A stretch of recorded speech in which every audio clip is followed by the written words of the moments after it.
नमस्कार मित्रांनो, तुम्हा सगळ्यांना होळीच्या खूप खूप शुभेच्छा। हा माझा छोटासा मिनी व्लॉग आहे।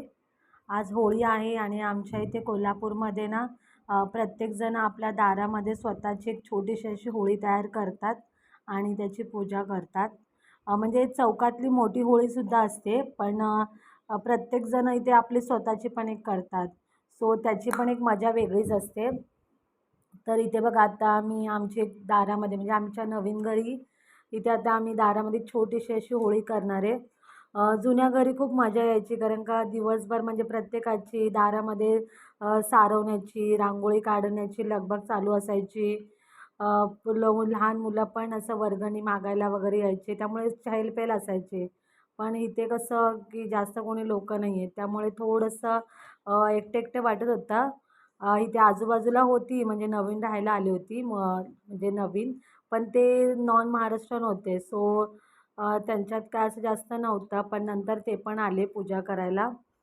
तर इथे बघा, आता मी आमची छोटीशी अशी होळी तयार केली आहे। तर मी इथे रांगोळी वगैरे काढणार आहे। दरवर्षी आत्याच म्हणजे होळीचं वगैरे जास्त प्रिपरेशन करतात, पण त्यांचे भाऊ एक्सपायर झाले होते, सो त्यांना करायचं नव्हतं, मग त्या लांब बसल्या होत्या।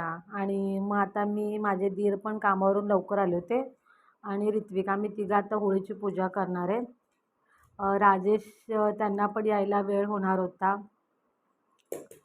आणि ना तिकडे ना जुन्या घरी अजून एक म्हणजे मजा असायची की ना, म्हणजे होळी पेटवल्यानंतर ना संध्याकाळी आम्ही सगळेजण बसून त्या होळीमध्ये म्हणजे हरभरा वगैरे असे भाजायचो आणि तो खायचो। आणि सगळेजण असं म्हणजे गल्ली पूर्ण असे प्रत्येकाचे असायचे ना दारात, तर सगळेजण असे दारात बसायचे, गप्पा मारायचे दिवसभर, ते पोळी वगैरे करण्यात सगळे बिझी असायचे। तर संध्याकाळी निवांत सगळं आवरल्यानंतर असे सगळे बसून गप्पा मारतात, तर खूप छान वाटत होता। तर आता इथे पण ठीक आहे, आता हळूहळू इथे पण आता जर लोक आले की तिथे पण असं म्हणजे जरा चांगलं वाटेल, नंतर नंतर वगैरे पुढच्या वर्षी वगैरे।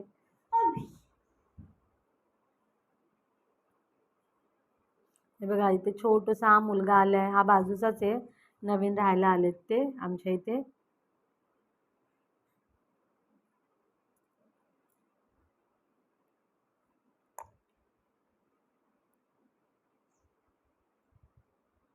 आता इथे आमचं होळीची पूजा वगैरे चालू आहे।